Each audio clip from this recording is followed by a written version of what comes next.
Hello dear students, today we will discuss exterior angle property which is very important property. ये आपकी help करती है बहुत सारे क्वेश्चंस को सॉल्व करने में, that means question based on geometry. इसमें आपको ट्राइंगल्स गिवन होते हैं, उनके एक्सटीरियर पार्ट यानी एक्सटीरियर एंगल गिवन होते हैं, उसकी मदद से आप इंटीरियर वैल्यू भी निकाल सकते हैं, दैट इज़ अननोन वैल्यू आप इजीली फाइंड आउट कर सकते हैं. अब ये प्रॉपर्टी होती क्या है जो हमारी इतना काम आती है? तो देखिए इस प्रॉपर्टी में जैसा हम लिखा हुआ है यहाँ एक्सटीरियर एंगल प्रॉपर्टी, ये एक्सटीरियर एंगल पर बेस्ड है. अब एक्सटीरियर एंगल क्या होता है? So let me draw a triangle.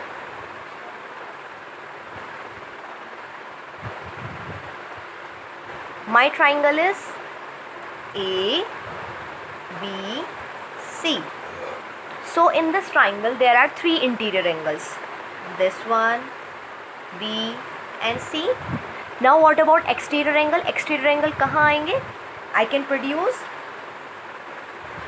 C further, A further and B outside. देखिए मैंने यहाँ पर प्रोड्यूस किया हुआ है. आप चाहें तो यहाँ AC को भी आगे प्रोड्यूस कर सकते हैं. Similarly AB you can produce.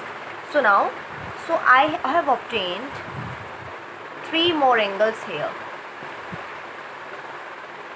Since these angles are obtained by producing which one? Exterior side, a side to exterior position. So this one is called exterior angle. These three are exterior angles. Now how we find out value of these exterior angles? Now what is exterior angle property basically? देखिए इसमें क्या होता है, सबसे पहले हम इन angles को naming दे देते हैं ताकि हम इजीली इनको लिख सकें without wasting our too much time. So let us call this angle as 1, 2, 3, 4, 5, 6. This property says that exterior angle is always equal to sum of opposite interior angle. देखिए इसके ऑपोजिट में कौन से दो एंगल आ रहे हैं? ये वाले आ रहे हैं. तो इसकी वैल्यू हमेशा इन दोनों के इंटीरियर के सम के बराबर होती है. यानी इन इंटीरियर एंगल का सम लेना है तो आप इसको एग्जैक्टली एक्सटीरियर एंगल के बराबर रह सकते हैं. So according to this property exterior angle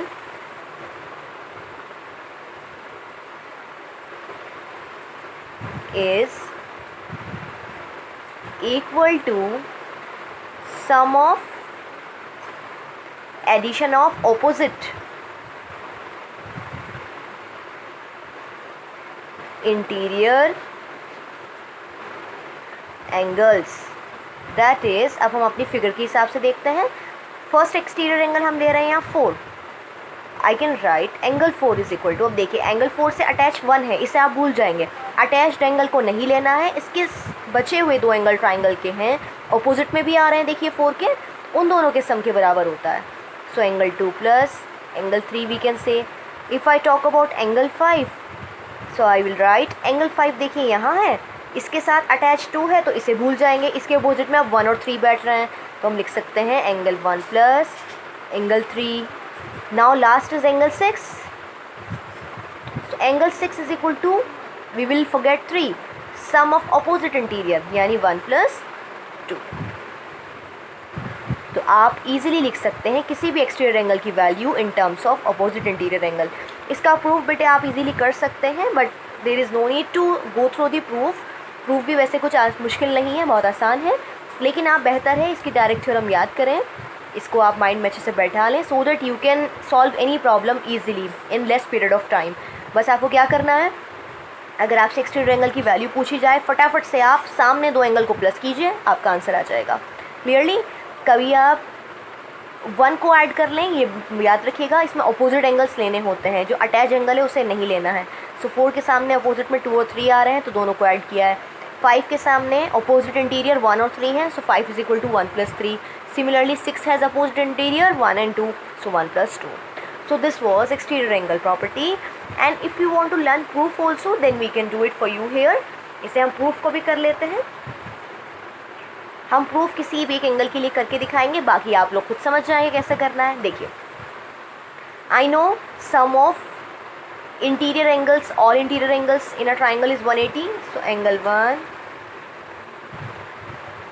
plus 2 plus 3 is equal to 180 degree, I know, ठीक है। And now see 1 plus 4 will give me addition equal to 180 degree because they are forming linear pair. Also angle 1 plus angle 4 is equal to 180 degree. मुझे किसकी value निकालनी है? Angle 4 की value चाहिए, 180 minus angle 1। अब यहाँ से देखिए एंगल 1 को इधर शिफ्ट कर सकते हैं, so I will get 180 minus angle 1। So 180 minus angle 1 की वैल्यू यहाँ पुट कर दीजिए, so I will get angle 4 is equal to angle 2 plus angle 3। और यू कैन से हमने इक्वेशन 1 और 2 को कंपेयर कर लिया है, आप ऐसे भी कह सकते हैं। देखिए हमने इक्वेशन 1 से 2 प्लस 3 की वैल्यू निकाली है, फिर हमने यहाँ लीनियर पेयर की प्रॉपर्टी इस्तेमाल करके एंगल 4 की वैल्यू निकाली है। 1 और 2 को कंपेयर करो, राइट साइड बिल्कुल बराबर है तो लेफ्ट आपस में बराबर हो जाएंगे, यानी 4 की वैल्यू डायरेक्टली 2 प्लस 3 हो जाएगी। So this way we did our work in short form. यहाँ हमने आपको एक्सप्लेन भी कर दिया है कि कैसे हम लोग ये प्रूफ से निकालते हैं कि कैसे एक्सटीरियर एंगल की वैल्यू हमेशा सम ऑफ अपोजिट इंटीरियर एंगल्स होता है। सो आई होप अब आप इजीली कोई भी क्वेश्चन कर पाएंगे जिसमें एक्सटीरियर एंगल निकालना हो। क्वेश्चंस आते हैं बच्चों को पजल करने के लिए, जिसमें क्या होता है डायरेक्टली एक्सटीरियर एंगल प्रॉपर्टी से आप इजीली आंसर निकाल सकते हैं किसी भी एक इंटीरियर एंगल का जो अपोजिट हो या फिर खुद एक्सटीरियर एंगल का। But if student doesn't know this property तो वो ये मेथड लगाते हैं, पहले वो एंगल सम प्रॉपर्टी से अननोन वैल्यू निकालते हैं जो मिसिंग है। फिर जैसे फॉर एग्जांपल यहाँ 1 मिसिंग होता और 1 की जगह आपको 2 और 3 की वैल्यू दी जाती, तो आप अगर इस प्रॉपर्टी को जानते तो आप डायरेक्टली 4 की वैल्यू कैसे निकालते, दोनों को ऐड कर देते, आंसर आ जाता। लेकिन अगर आप इस प्रॉपर्टी को नहीं जानते हैं तो आप क्या करते हैं, एंगल सम प्रॉपर्टी से आप 1 की वैल्यू निकालते हैं, फिर आप इन दोनों को लीनियर पेयर से कंबाइन करते हैं। So it will be a triple effort as compare to our original 1, जो हमारी मेन प्रॉपर्टी है उससे 3 गुना आपकी मेहनत ज़्यादा हो जाती। तो इसलिए आपको क्या करना है, इस प्रॉपर्टी को अच्छे से ध्यान रखना है ताकि आप किसी भी कंपटीशन एग्जाम में भी आगे अगर ऐसा क्वेश्चन देखें तो फटाफट से अपने आंसर ले आएँ। So now in our next video we will discuss examples based on this property, that is example 7 and 8. So don't forget to watch that one also. On the basis of them you will try exercise 6.3. Thank you.